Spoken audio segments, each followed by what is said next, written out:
Hello guys, ഇന്നൊരു mid week eviction prank എന്നും പറഞ്ഞിട്ട് ബിഗ് ബോസ് ഒരു പരിപാടി നടത്തി.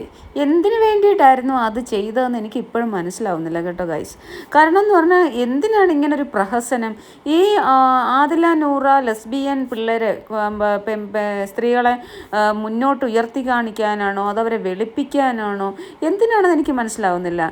ഷാനവാസിന് ഈ പിള്ളേരെ മനസ്സിലായി. ഷാനവാസ് അകന്ന് നല്ല മര്യാദയ്ക്ക് മാന്യമായിട്ട് കളിച്ചുകൊണ്ടിരിക്കുകയാണ്. വീണ്ടും അവരെ അടുപ്പിച്ച് ഷാനവാസിനെ നെഗറ്റീവ് ആക്കാനാണോ അതോ ഇവരെ വെളുപ്പിക്കാൻ വേണ്ടിയിട്ടാണോ? എന്തിനാണ് ഈ ബിഗ് ബോസ് ഇത്രയും പൊട്ടത്തരം കാണിച്ചതെന്ന് എനിക്ക് മനസ്സിലായി. എന്തിനാണ് ഈ പ്രാങ്ക്? ഈ ആദില നൂറ് എന്ത് വലിയ ഗെയിമറാണ്. ഇവരെയൊക്കെ ആരുടെ ഇത്തിൽ കണ്ണി പോലെ അനുമോളുടെ ഷാനവാസിൻ്റെയൊക്കെ കൂടെ നിന്ന് 10-75 ദിവസം നിന്ന് ഇവരെയൊക്കെ പിടിച്ച് പുറത്താക്കണ സമയമേ കഴിഞ്ഞു. ഇത് എല്ലാ സത്യം പറഞ്ഞാൽ 4 ആഴ്ച ആകുമ്പോഴത്തേക്ക് അല്ലെങ്കിൽ 10 വീക്ക് ആകുമ്പോഴത്തേക്ക് എല്ലാവരെയും ഡയറക്റ്റ് നോമിനേഷനിലിടണം. എന്നെങ്കിലല്ലേ പ്രേക്ഷകർക്ക് ഇവരെ ആരെയൊക്കെ പുറത്താക്കണം എന്നുള്ളത് പ്രേക്ഷകർക്ക് തീരുമാനിക്കണ്ടേ? ഇവരെ കൊണ്ട് തന്നെ വോട്ട് കൊടുപ്പിച്ച് എവിക്ഷൻ നോമിനേഷനിലൊരു പേര് കൊടുപ്പിച്ച് അത് 2 വോട്ട് പറയുന്നതെങ്കിൽ ഇവർക്ക് മാത്രമേ ഉള്ളൂ എവിക്ഷൻ നോമിനേഷനിലേക്കുള്ള എൻട്രി കിട്ടുക. ഒരു വോട്ട് കിട്ടിയാൽ കിട്ടത്തില്ല. അപ്പോൾ പിന്നെ എങ്ങനെയാണ് ഇവരെല്ലാം നോമിനേഷനിൽ വരിക? അവസാനം വരെ ഇങ്ങനെയുള്ള കളിക്കാതെ സേഫ് ഗെയിം കളിക്കുന്ന ആദില നൂറയെ പോലുള്ള ആൾക്കാർ അവിടെ ഇരിക്കും, ഇത്തിൽ കണ്ണികളെ പോലെ. ഇതാണ് സംഭവിക്കുന്നത്. ഈ നൂറയൊക്കെ എന്താണ് കളിക്കുന്നത്? അതില പിന്നെയും കളിക്കുക. അതില കുറച്ചും കൂടി ജെനുവിനാണ്. നൂറ എന്താണ്? നൂറ ഫേക്ക്, പക്ക ഫേക്കാണ്. ഇവർ രണ്ടുപേരും ചീറ്റർമാരാണ്.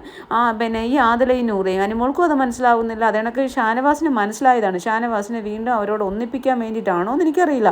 എനിക്കിവരെ വെള്ള പൂശുന്നതായിട്ടാണ് തോന്നിയത്. കാരണം എന്ന് പറഞ്ഞാൽ ഈ ആദ്യം മുതൽ ആദില നൂറയോട് ഒരു പ്രത്യേകതയാണ് ബിഗ് ബോസ് കാണിക്കുന്നത്. 2 കണ്ടസ്റ്റൻ്റ് ഒറ്റ കണ്ടസ്റ്റൻ്റായിട്ട് വന്നവരെ 2 കണ്ടസ്റ്റൻ്റാക്കി പിന്നീട് പല തവണയും ഓരോന്നും കാണിക്കുമ്പോൾ പല തവണയും ആദിലയ്ക്ക് വോട്ട് കുറയുമ്പോൾ അവർ മറ്റുള്ളവരെയാണ് പുറത്തേക്ക് നോമിനേഷനിൽ എവിക്റ്റ് ആക്കുന്നത്. നല്ലോണം കളിക്കുന്ന പല ആൾക്കാർ എവിക്റ്റായിപ്പോയി, അപ്പാനും ഉൾപ്പെടെയുള്ള ആൾക്കാർ. പക്ഷേ ആദിലയും നൂറയും ഇപ്പോഴും അവിടെ തന്നെ നിൽക്കുന്നത് എന്തിനു വേണ്ടിയിട്ടാണ്? നൂറയുടെ ക്യൂട്ട്നെസ്, നൂറായിക്ക് എല്ലാം കൃത്രിമമാണ്. പുരികം, കൺപീലി എല്ലാം വെച്ച് പിടിപ്പിച്ചേക്കുവാണ്. അപ്പോൾ എന്നിട്ട് പോലും എന്തോ ഒരു ക്യൂട്ട്നെസ് വാരി വിതറുമെന്ന് പറഞ്ഞ് പിടിച്ചു നിർത്തിയിരിക്കുന്നത് എന്തിനു വേണ്ടിയിട്ടാണ്? കുട്ടി നിക്കർ ഇട്ടുകൊണ്ട് അവിടെ എല്ലാം തുള്ളി കളിച്ചു പിള്ളേരെ പോലെ തുള്ളി കളിച്ച് നടക്കുന്ന ഇവരെ കാണിച്ചുകൊണ്ട് ബിഗ് ബോസ് TRP കൂട്ടാനാണോ? എനിക്കത് മനസ്സിലാവുന്നില്ല കേട്ടോ. കാരണം ഇന്നത്തെ ഈ ഒരു പ്രാങ്ക് എന്ന് പറയുന്ന ഈ ഒരു സംഭവം എന്ത് പ്രഹസനത്തിനാണ് ബിഗ് ബോസ് ചെയ്തത്? സത്യം പറഞ്ഞാൽ ഇവരങ്ങ് പുറത്തു പോകണമെന്നാണ് 100-ൽ 90% പ്രേക്ഷകർ ആഗ്രഹിച്ചത്. ഇവരിൽ ആരെങ്കിലും ഒരാൾ പുറത്തു പോകണം. ഒരാൾ പുറത്തു പോയെങ്കിൽ മാത്രമേ കളി നടക്കൂ. എന്തായാലും ഷാനവാസിന് ഒരു ടാസ്ക് കൊടുത്തതാണിത്, ഒരു സീക്രട്ട് ടാസ്ക്. അദ്ദേഹം അത് നല്ലതുപോലെ ചെയ്തു. പക്ഷേ അദ്ദേഹത്തിൻ്റെ ഉള്ളിലിരുന്ന കുറേ കാര്യങ്ങൾ പുറത്തു വന്നു. പിന്നെ അതുപോലെ അക്ബറിനോട് മാത്രമേ പറഞ്ഞുള്ളൂ കൃത്യമായിട്ടുള്ള ഒരു ഫേക്ക് എവിക്ഷനാണെന്ന്. ബാക്കി 6 പേരുടെ വോട്ടാണ് വേണ്ടത്. ബാക്കി 4 പേരെ കൊണ്ടും പുള്ളി ഈ ഒരു ആദിലെ ടാർഗറ്റ് ചെയ്ത് വേണം വോട്ട് പറയാൻ എന്ന് പറഞ്ഞ് അങ്ങനെ വോട്ട് ചെയ്യിപ്പിച്ചു. ബാക്കി 4 പേരും അറിഞ്ഞുകൊണ്ട് തന്നെയാണ് ആദിലെ ടാർഗറ്റ് ചെയ്ത് വോട്ട് ചെയ്തത്. ആരൊക്കെയാണെന്ന് വെച്ചാൽ നെവിൻ, ആര്യൻ, ലക്ഷ്മി ആൻഡ് അക്ബർ, നെവിൻ, ആര്യൻ, ലക്ഷ്മി 3 പേര്, സാബുമൻ 4 പേര്. അങ്ങനെ 4 പേരുടെ വോട്ടും അതെനിക്ക് അക്ബറിൻ്റെയും ഷാനവാസിൻ്റെ വോട്ടും അങ്ങനെ 6 വോട്ടാണ് കിട്ടി പുറത്ത് പോകാനായിട്ട്. പക്ഷേ വാതിലിൽ അവിടെ വന്നപ്പോൾ തന്നെ പ്രാങ്ക് ആണല്ലോ, തിരിച്ചു വരൂ അതിലാന്ന് പറഞ്ഞു. അതിൽ കുറേ ഷോപ്പ് കാണിച്ചു. പക്ഷേ നൂറ കാരണം പുറത്തേക്ക് ഇറങ്ങി വന്ന് അടുത്ത PR കൂടി ചെയ്ത് കപ്പ് വാങ്ങിക്കുന്നതാണ് നൂറ വിചാരിച്ചത്. അതുകൊണ്ട് നൂറയ്ക്ക് ഒരു വിഷമം ഉണ്ടായില്ല. അന്ന് ലാലേട്ടൻ്റെ എപ്പിസോഡ് നൂറ പറഞ്ഞതാ ഞാൻ പെട്ടുപോയിന്ന്. എങ്ങനെ സഹിക്കുന്നു എന്ന് ലാലേട്ടൻ ചോദിച്ചാൽ പറഞ്ഞു ഞാൻ പെട്ടുപോയിന്ന്. അപ്പോൾ ഇത് യഥാർത്ഥത്തിൽ പറഞ്ഞാൽ ആദിലെ പാവമാണ്. അതിലെ കുറച്ച് മനസ്സിലുള്ളത് തുറന്നങ്ങ് പറയും. നൂറ പക്ക കള്ളിയാണ്. നൂറ ഭയങ്കര ക്രിമിനലുമാണ്, പക്ക കള്ളിയാണ്.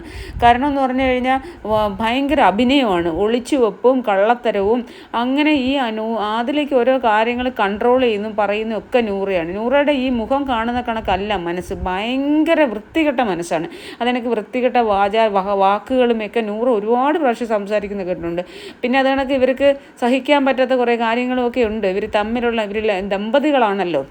എനിക്കങ്ങ് സഹിക്കാൻ പറ്റുന്നില്ല എന്നൊക്കെ പറയുന്നതും നൂറയാണ് പാതിരാത്രിയിൽ. അപ്പോൾ എനിക്കപ്പോൾ പലപ്പോഴും നൂറയാണ് എനിക്ക് ഒട്ടും ഇഷ്ടമില്ലാത്തത്. കാരണം അതിൽ കുറച്ചും കൂടി ദേഷ്യം പെട്ടെന്നുണ്ടെങ്കിൽ അതിൽ മനസ്സ് തുറന്ന് മനസ്സിലുണ്ടെങ്കിൽ ഒരുപോലെയാണ്. പക്ഷേ നൂറയുടെ കണക്ക് ഒളിച്ചു വെക്കുന്ന പ്രകൃതമല്ല.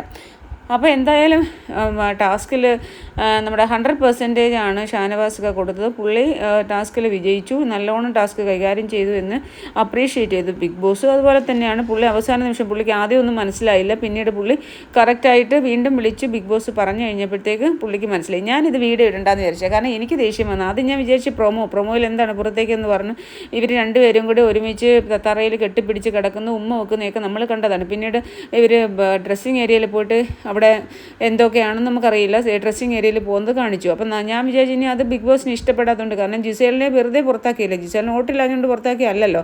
അപ്പോൾ അങ്ങനെ ഇനി അതിലെ പുറത്താക്കുന്നുണ്ടാവും എന്ന് വിചാരിച്ചു. പക്ഷേ ലൈവിൽ വന്ന് ഒരു 5 മണി 5:30 ആയപ്പോഴത്തേക്ക് ലൈവിൽ കാണിച്ചു തുടങ്ങി ഷാനവാസിക്കായെ വിളിച്ച് കൺഫെഷൻ റൂമിലേക്ക് secret mid week eviction, secret task ഉണ്ടെന്നും ഫേക്ക് മിഡ് വീക്ക് എവിക്ഷൻ ഉണ്ടെന്നും ഒക്കെ പറഞ്ഞു. അപ്പോൾ എന്ത് തന്നെയാലും ഇതൊരു വല്ലാത്ത പ്രഹസനമായി. ഇപ്പോൾ ആരെ വെള്ളഭൂഷണാണെന്ന് മനസ്സിലാവില്ല. ഇതെന്തായാലും പ്രേക്ഷകർക്ക് വലിയ താല്പര്യമൊന്നും തോന്നി കാണത്തില്ല, കാരണം പ്രേക്ഷകർ എന്തിനാണ് ഇത് താല്പര്യപ്പെടുന്നതെന്ന് എനിക്ക് മനസ്സിലാവുന്നില്ല. കാരണം ഇവരെ ആരെങ്കിലും ഒരാളെ ഔട്ടാക്കണമായിരുന്നു, ഔട്ടാക്കിയിട്ട് മറ്റൊരാളുടെ കളിയായിരുന്നു നമുക്ക് കാണേണ്ടത്. ഒന്നിൽ ആദില പോകണം, ഒന്നിൽ നൂറ പോകണം, ആരെങ്കിലും ഒരാളായിരുന്നു പോകേണ്ടത്. എന്തായാലും നാളത്തെ എവിക്ഷൻ ആരാണെന്ന് കൃത്യമായിട്ട് അറിയില്ല. ലക്ഷ്മിയോ ഓർ നെവിൻ, ലക്ഷ്മിയാണെന്നാണ് പുറമെ എല്ലാവരും പറയുന്നത്. എന്തായാലും ആരാണെന്ന് കൃത്യമായിട്ടുള്ള വിവരങ്ങൾ പുറത്ത് വിറ്റിട്ടില്ല എന്നുള്ളതാണ്.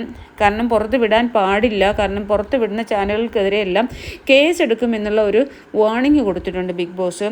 ആരെങ്കിലും ആരാണ് പുറത്ത് പോയത് എന്ന് നേരത്തെ നിങ്ങൾ അറിഞ്ഞു കഴിഞ്ഞാൽ, അല്ലെങ്കിൽ പൊതുജനത്തിനെ അറിയിച്ചു കഴിഞ്ഞാൽ, പബ്ലിക്സിനെ അറിയിച്ചു കഴിഞ്ഞാൽ അവർക്കെതിരെ നിയമ നടപടികൾ സ്വീകരിക്കും എന്നുള്ള ഒരു വാർണിംഗ് ഉണ്ടായതുകൊണ്ട് ആർക്കും അത് പുറമെ 100% പറയാൻ പറ്റാത്ത ഒരു സ്റ്റേജ് ഉണ്ട് കേട്ടോ.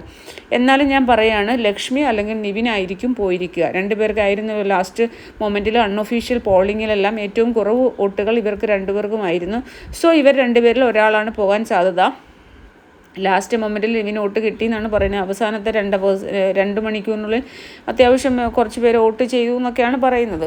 കാരണം നൂറായ്ക്ക് കുഴപ്പമില്ലാതെ കയറി വന്നപ്പോൾ പിന്നെ കമ്മ്യൂണിറ്റിക്കാർ പോയി വോട്ട് ചെയ്തു എന്നൊക്കെയാണ് പറഞ്ഞത്. കമ്മ്യൂണിറ്റിക്കാർ വോട്ട് ചെയ്താലൊന്നും ഇവർ നിൽക്കില്ലല്ലോ.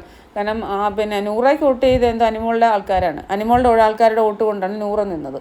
അപ്പം പിന്നെ പുറത്ത് പോകാത്ത ഇപ്പോൾ സാബുമാൻ്റെ കുറച്ച് ആൾക്കാരുണ്ടാവും. അപ്പോൾ അങ്ങനെയുള്ളവർ നിവിന് വോട്ട് ചെയ്ത് കാണും.